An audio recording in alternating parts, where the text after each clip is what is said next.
আজকে কিছু শ্রেণীর মানুষেরা আছে এমন একজন বক্তাকে দাওয়াত দেয় যে বক্তা মঞ্চে উঠে খালি আমলিগকে আটকেলা বাঁশ দেয়, ওরা তো এমনি বাঁশ নিয়ে আটকে পড়েছে। কথা কষ্ট না রে। আমার জীবনে আমি দেখেছি একজন মুরব্বী সভাপতি এক বক্তাকে ৬০,০০০ টাকা দিয়েছে। জোরে কন্যা কয় হাজার? আরো জোরে। ৬০,০০০ টাকা যখন দিয়েছে, উনি বলতেছে মিটানো ছিল ৬৫,০০০। উনি বলতেছে আমি ১,০০০ টাকাও কম নেব না, ৬০,০০০ টাকা ফেলে দিল। আমার ভাইয়েরা, আমার বন্ধুগণ, ঢাকা থেকে যদি বক্তা আসে ১০ থেকে ১৫,০০০ টাকা তার ব্যয় হতে পারে। আরো ১৫,০০০ দিলে ৩০, দিলাম ৬০। ও ছাতা তাও কয় নেব না। ও বক্তা নয়, কিয়ামতের ময়দানে বলবে বক্তা রে আমার সামনে আয়, আমি আল্লাহ আজকে তোকে বানাবো বক্তা। কথা বলেন ঠিক কিনা? আল্লাহ বলবেন বক্তা আজ তোর সাথে আমার খেলা হবে। এ কথা বলেন না ঠিক কিনা? আমার ভাইরা, আমার বন্ধুগণ, আপনাদেরকে আমি স্মরণ করে দিতে চাই, যারা কন্টাক্ট করে, কন্টাক্ট করা বা কন্টাক্ট না করা ইখতিলাফে জায়েজ থাক আর না থাক, অনেকে যে গলা কেটে টাকা নেয়, এই গলা কাটা বক্তাদের খবরদার দাওয়াত দেবেন না। কথা বলেন ঠিক কিনা? ওরা কোরআনের অপব্যবহার করে, ওরা কোরআনের অপব্যবহার করে, কোরআনের অর্থের অপব্যবহার করে। এই যে দেখেন, যেটা বাস্তব কথা, এই যে ছোট্ট ছোট্ট বাচ্চারা বাড়ি বাড়ি চাউল তোলে, এখানে না তুললেও অনেক জায়গায় তোলে, রাস্তায় দাঁড়িয়ে টাকা তোলে। কথা বলেন ঠিক কিনা?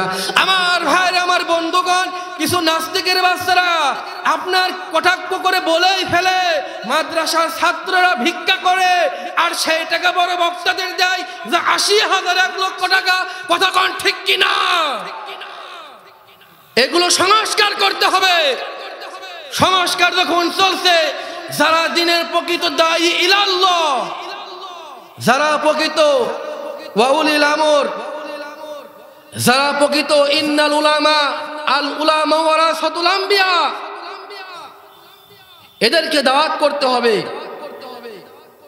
আমার ভাইরা, আমার বন্ধুগণ, আজকে গোটা বাংলাদেশে যা দেখছি,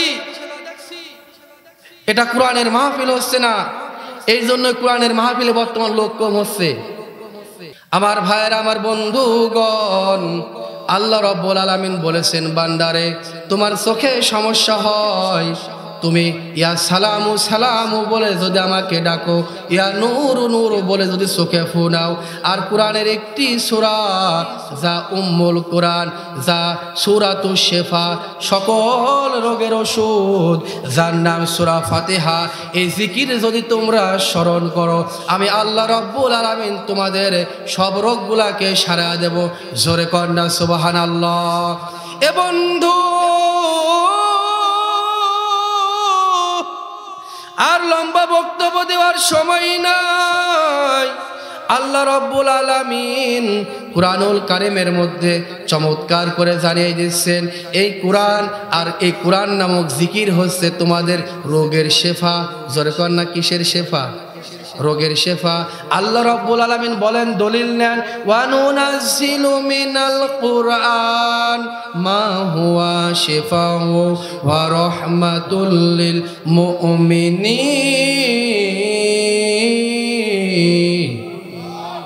আল্লাহ রাব্বুল আলামিন বলেন, ওয়া নুনাজ্জিলু, আমি তোমাদের জন্য নাজিল করেছি আমার কোরআন।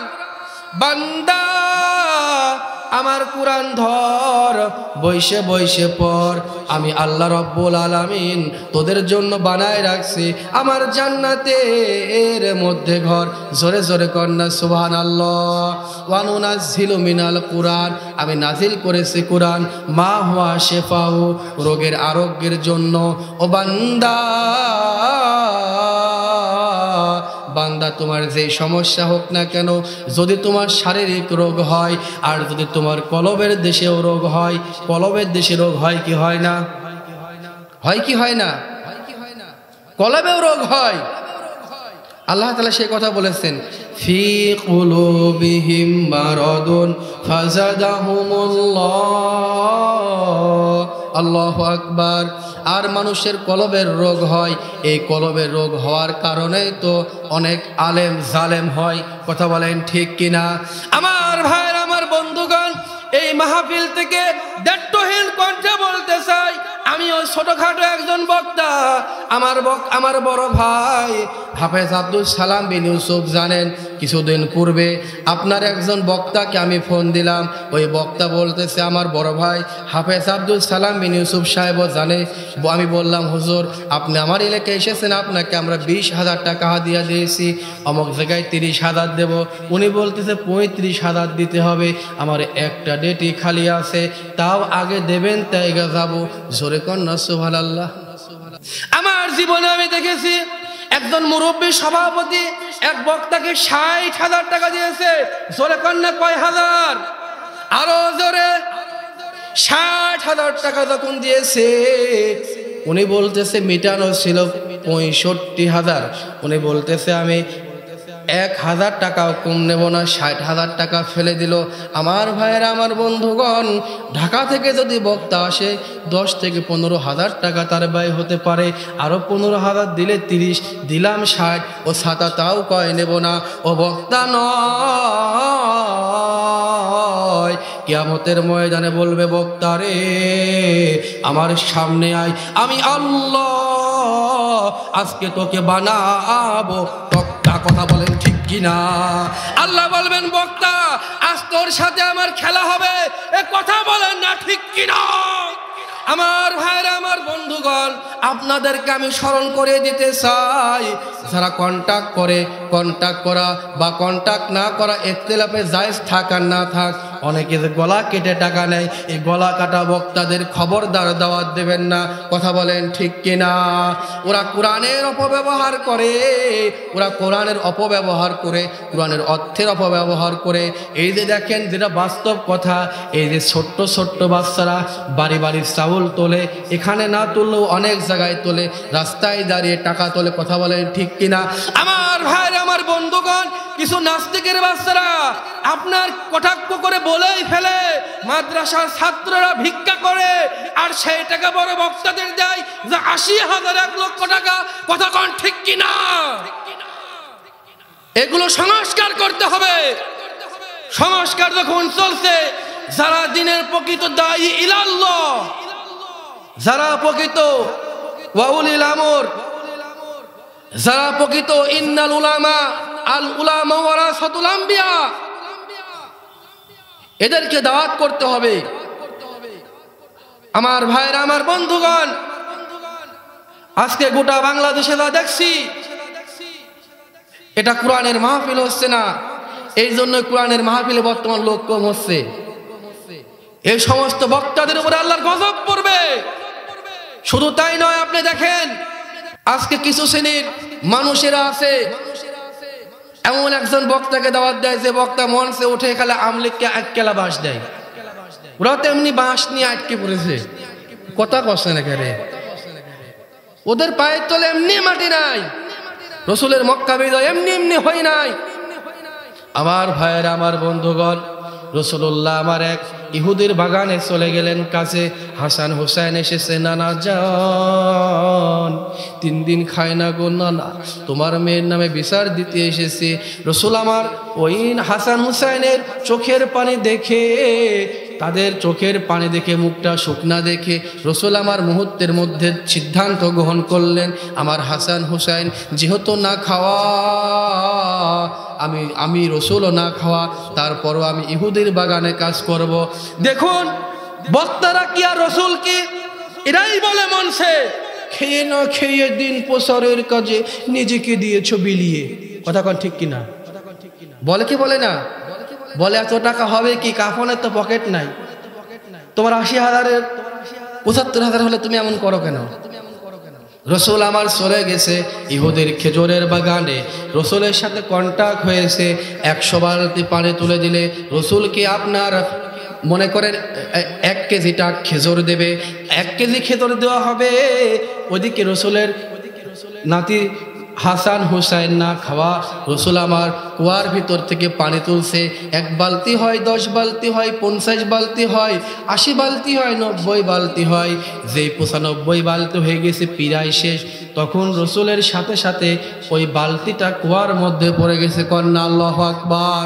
এ বন্ধু, ইহুদি ডাক দিয়া কয়, কি রে, থপ করে শব্দ হলো কি? এসে দেখে মুহাম্মদ রাসূলুল্লাহ চোখে পানি। বলেন আল্লাহু আকবার। চোখে এবার পানি। রসুলের অত্যন্ত পরীক্ষার মাস চলছে, পরীক্ষার বছর চলছে, পরীক্ষা নিচ্ছে। জোরে কন্যাকে ওয়ালা নাবলুওয়ান্নাকুম মিনাল খাউফি ওয়াল জু'i ওয়া নাকসিম মিনাল আমওয়ালি ওয়াল আনফুসি ওয়াস সামারাতি ওয়া বাশশিরিস সাবিরিন। আল্লাহ পরীক্ষা নিচ্ছে ভয় দিয়ে, ক্ষুধা দিয়ে, যন্ত্রণা দিয়ে, মালের ক্ষতি দিয়ে, পোশাকের ক্ষতি দিয়ে, জীবনের ক্ষতি দিয়ে, মৃত্যু দিয়ে। রসুলের যখন বালতিটা পড়ে গেছে, ইহুদি এসে আমার নূর নবীজি,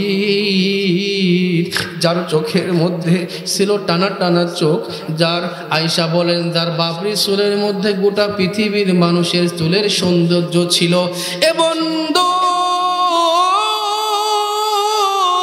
যার চেহারা ছিল ডাগর ডাগর, দুধে আলতা গায়ের রং, চুলটা ছিল হালকা কুকরা বুকরা, এমন মানুষের উপরে ইহুদি কিভাবে সর মারতে পারলো গো? এবার বিশ্বনবীর মুখের উপরে সর দিয়ে যখন ইহুদি চলে যায়, ইহুদি যাওয়া যখন চলে যায়, আল্লাহ নবী বিশ্বনবী জনাবে মুহাম্মদ রাসূলুল্লাহ মানবতার বন্ধু, উসওয়ায়ে হাসানা, আমাদের সুপারিশের কান্ডারি, উম্মতের ভান্ডারি নবী আমার ইহুদিকে ডাক দিয়া কয়, ও ইহুদি ভাই, তুমি যে আমার চোখ, আমার চলের উপরে, আমার তুমি চলের উপরে, গালের উপরে চর মেরেছ, ও ইহুদি ভাই, তুমি তো হাতে ব্যথা পাওনি। জোরে কন্যা আল্লাহু আকবার। এ বন্ধু, তাহলে নবীর কি ব্যবহার ছিল আর আমাদের কি ব্যবহার? হুসনুল খুলুক, উত্তম চরিত্র, এই আচার ব্যবহারটা কিয়ামতের ময়দানে সবচাইতে দামি কি বলে গণ্যিত হবে? বলেন না সুবহানাল্লাহ। অর্থ বলেছে, আল্লাহ বলতেছেন ফাযকুরুনি আযকুরকুম, বান্দা তোমরা আমাকে স্মরণ করো, আমি আল্লাহ তোমাদের স্মরণ করব। বান্দা যখন আমাকে স্মরণ করবি, আমি আল্লাহ হাদিসের মধ্যে এসেছে, খুতবাতুল ইসলামের মধ্যে পড়েছি, বান্দারা যেরকম মাজলিসে আল্লাহকে স্মরণ করে, আল্লাহ ফেরেশতাদেরকে ডাক দিয়া কয়, ফেরেশতারা রে, আমার বান্দাদেরকে ওর থেকে শত শত কোটি কোটি গুণ সুন্দর মাজলিস তৈরি করে আমার বান্দাদেরকে আমি স্মরণ করব। জোরে কন্যা সুবহানাল্লাহ। এ বন্ধু, বান্দা যখন আল্লাহর হয়, আল্লাহ কয় মাল্লাহুল মাওলা ফালাহুল কুল, বলেন না সুবহানাল্লাহ।